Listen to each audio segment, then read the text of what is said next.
I'm Lena. Standing in the middle of my father's 60th birthday party, I watched as his champagne glass shattered on the marble floor, the sound echoing through the room like a gunshot.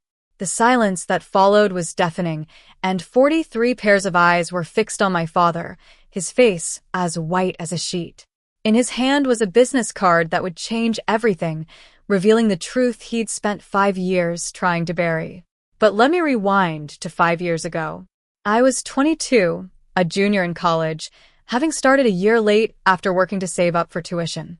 My family was from a small town in the Midwest, and my father, Henry, was a strict and traditional man. He was a retired bank manager who measured success by degrees and titles. I was sitting cross-legged on my dorm bed in Seattle, my laptop open to a spreadsheet I'd been working on for weeks. I'd noticed a gap in the market while working at a local diner. Small restaurants with hand-written menus had no affordable software to manage bookings, while the big platforms ignored them. I decided to take a chance and call my father to share my idea. I told him about the prototype I'd been coding at night and the few restaurant owners who were eager to pay for it. He listened in silence, which I naively thought meant he was considering my proposal. Then he said, "So, you're quitting? You're throwing away your education for this." His words were like a cold slap in the face. I tried to reason with him, but he cut me off, saying, "Your brother, Ethan, would never do this. He's on the right track." And with that, he hung up. 3 weeks later, I called my grandmother, Rose, on her 85th birthday. Her voice was warm at first, but then she said, "Your father told me you're working as a waitress and that you quit school because you couldn't handle it. We're all praying for you, dear." I was heartbroken. That night, I called my father. "Why did you tell Nana that?" I asked. He replied calmly, "It's the truth. You dropped out and now you're waiting tables." I was furious. "I'm building a company, Dad," I shouted. He laughed softly, a laugh that made me feel small. "Everyone with a laptop thinks they're an entrepreneur," he said. As if that wasn't enough, I found out that he'd been spreading false stories about me to my friends. He'd left voicemails for my roommate, Lily, and my study group friend, Mia, saying I was going through a rough time and needed space. 2 of them stopped talking to me within a month. A year after dropping out, my life was a struggle. I lived in a tiny studio apartment with a broken window. I coded for 16 hours a day and waited tables at a diner 5 nights a week. I ate instant noodles so often that my fingers swelled from the sodium. But my product, called Reserve Easy, was starting to gain traction. My first 3 customers were restaurants I'd worked at, and they paid $49 a month each. It was a small start, but it was real. On Thanksgiving, my father called. "Your cousin, Jake, just got promoted to a senior position. He's 26, the same age as you," he said, without even saying hello. I was silent. "I'm trying to motivate you," he added. I couldn't take it anymore. "Thanks, Dad. I have to go," I said and hung up. For the first time, I'd stood up to him. I still flew home for Christmas. I don't know why. Maybe I hoped he'd finally see me for who I was. When I walked in, my mother, Sarah, hugged me tightly, but her eyes avoided mine. The living room was full of relatives. My father was standing by the fireplace, holding a glass of whiskey. He saw me and simply raised his glass an inch. "Well, look who made it," he said. A cousin asked what I was up to, and my father answered before I could speak. "She's figuring things out," he said, his voice dripping with pity. After dinner, he found me in the kitchen. "Don't embarrass me in front of everyone with your little business. When you have something real, we'll talk," he said. I didn't respond. I finished loading the dishwasher, grabbed my coat, and left. My mother caught up with me outside and pressed a box of cookies into my hands. She didn't say a word, just hugged me and walked back inside. In the second year, Reserve Easy had 50 restaurants on the platform. I hired my first 2 employees, a developer named Max and a customer support rep named Ava. But back home, my father was still spreading lies. He told the family that I was unstable and not doing well. My cousin, Lucy, stopped inviting me to her annual summer barbecues. Aunt May sent me a chain letter prayer. I made one last attempt to make him stop. I called him and said, "Dad, you need to stop telling people lies about me." He replied, Everything I said is true. You dropped out and you wait tables. I knew he was using half-truths, but arguing with him was useless.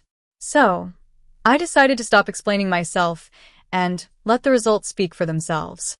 In the third year, Reserve Easy was growing rapidly. I was negotiating a major contract with a regional restaurant chain, Silver Spoon Group, with 15 locations across the West Coast. The contract was worth $100,000 annually. But then, I received an email. We spoke with a family member who raised concerns about your personal stability and professional reliability. We've decided to pursue a different vendor, it said. I knew it was my father. He still had his old business connections. I called him. Did you call Silver Spoon? I asked. He said, I was looking out for you.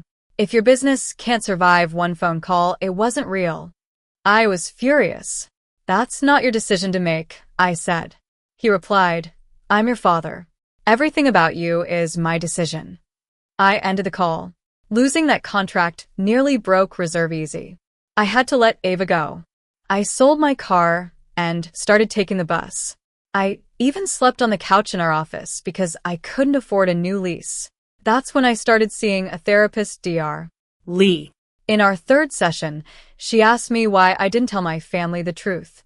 I said, he'll find a way to make it small. He always does. She told me, you don't need him to believe you. You need to believe in yourself. That night, I made two decisions. First, I wouldn't share any information about Reserve Easy with my family. Second, I'd build the company quietly and let the truth surface on its own. Then one day, I received an email from an angel investor, Ms. Harper. She was a well-known figure in the tech industry, having built and sold several successful companies. She wanted to meet and discuss a potential investment. I pitched my idea to her at a coffee shop. She asked tough questions, and I answered them as honestly as I could. 2 weeks later, she invested $250,000 for 15% of Reserve Easy. She also became my mentor. In the fourth year, Reserve Easy had 500 restaurants on the platform, 20 employees, and an annual revenue of $3 million. We moved into a real office with glass walls and a fully stocked kitchen. Forbes featured us in an article about emerging restaurant tech companies. But I asked the journalist not to include my photo. It was a strategic move. After Thanksgiving, my uncle, Tom, called. You won't believe this. Your father spent 20 minutes at the dinner table raving about a brilliant tech company he read about in Forbes. He said it's the kind of thing he wishes you had the brains to build, he said. I laughed, but there was no humor in it. My father was praising my work without knowing it was mine. In February, Ethan got engaged.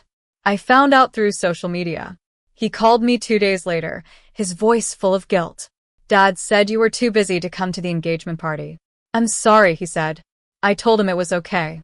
Later, my cousin, Emily, called to tell me that my father had told everyone at the party that I was still waiting tables in Seattle and that he'd given up hope on me. He'd also told Ethan's future in-laws that I dropped out because of emotional problems. I was angry, but I knew I had to be patient. My father's 60th birthday was coming up. By March of the 5th year, Reserve Easy closed a Series A round with a valuation of $45 million. I owned 55%, and we had 65 employees and 2,000 restaurant clients across 35 states. I hired a personal driver, Mr. Thompson, and bought a penthouse in downtown Seattle. My uncle, Tom, called in April. Your mother asked me to ask you to come to your father's 60th birthday. He probably assumes you won't show up, he said. I thought about it for a long time and then brought it up with Dr. Lee. She asked me what I wanted from going. I said, I want it to be over. I want to stop being the version of me that he invented. I decided to go, but on my own terms. I took out a business card with my name, Lena, CEO of Reserve Easy, and put it in my wallet. I called Mr. Thompson and told him to clear his schedule for June 15th in the Midwest. 2 weeks before the party, I received a call from an investment firm, Starlight Ventures. They were considering investing in Reserve Easy, but they said a family member had suggested they do a due diligence check on my mental health history. I knew it was my father. I calmly told them there was nothing to worry about and that they could speak to MS Harper. I was furious, but this only strengthened my resolve to attend the party. On the day of the party, Mr. Thompson drove me to my parent house. I stepped out of the car and walked up the path I'd walked so many times as a child. When I walked in, my mother saw me first. Her eyes filled with tears, and she hugged me tightly. "I'm glad you're here," she whispered. My father turned and saw me. For a brief moment, there was a flicker of surprise in his eyes, but then his usual mask slid back on. "Well, look who showed up," he said. I smiled and walked into the room. The partygoers were friendly but cautious, as if they'd been warned about me. At 7:30, my father tapped his champagne glass with a fork. The room fell silent. He thanked everyone for coming and then started to talk about his children. He praised Ethan for his college degree, great career, and beautiful fiancée. Then he turned to me. "And Lena, my daughter, the one who didn't finish college. But we love her anyway, don't we?" he said, with a slow shake of his head. I waited for the applause to fade. Then I walked up to him. "Happy birthday, Dad. I brought you a gift," I said.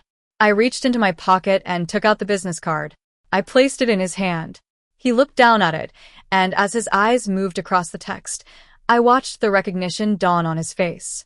First, there was confusion, then disbelief, and finally, a look of horror. His fingers loosened, and the champagne glass slipped from his hand, shattering on the floor. The room was in shock. Ethan stepped forward and read the card aloud. A murmur spread through the room. My father finally found his voice. "Is this real?" he asked. I said, "It's been real for 5 years, Dad.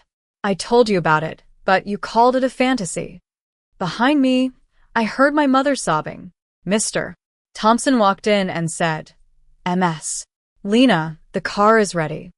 I turned to my father and said, "I wanted you to be proud of me, but you chose to be ashamed of someone you never bothered to know. I'm not here to prove you wrong. I'm here to stop needing you to see me." I hugged my mother, told her I loved her, and that she should call me when she was ready. I squeezed Ethan's hand and told him I was proud of him. Then I walked out of the house. As I got into the car, I felt a weight lift off my shoulders.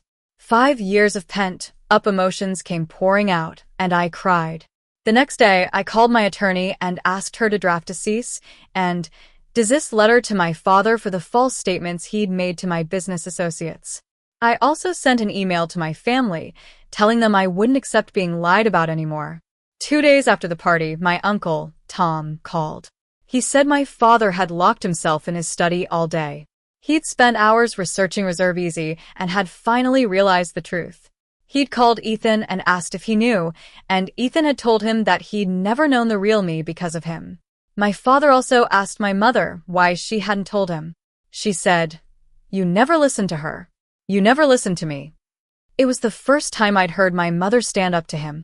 Over the next few weeks, the truth spread through the family. My grandmother, Rose, called to apologize. The golf group my father was part of was angry with him. Ethan's in-laws were also upset. 2 weeks after the party, my uncle, Tom, showed up at my office in Seattle. He brought me a sandwich and an envelope for my father. I opened the letter later that night. In it, he admitted he was wrong. He said he'd been scared I was ruining my life and that he'd been trying to protect himself from the shame of having a daughter who dropped out of college. He ended by saying he was proud of me. I wasn't sure if I believed him. I brought the letter to Dr. Lee. She said, "Trust isn't a switch, Lena. It's a bridge, and he burned his side years ago. If he wants to rebuild it, he has to do the work." I sent my father an email saying I'd received his letter and that I wasn't ready to talk yet. But for the first time in 5 years, he respected my boundary. My mother called me a few weeks later. She said she was seeing a counselor and that she was sorry for not standing up for me. We talked for hours, and I felt a connection with her that I'd never had before. 6 months after the party, Reserve Easy is still growing. I was invited to speak at a tech conference in New York. When I introduced myself on stage as Lena, CEO of Reserve Easy, I didn't feel the need to add any disclaimers. I've learned that I don't need my father's approval. I just need to believe in myself. I still keep the business card I gave my father in my desk drawer. It's a reminder that I showed up and that I'm enough. And as I sit here, looking out at the Seattle skyline, I know that the future is bright, with or without my father's acceptance.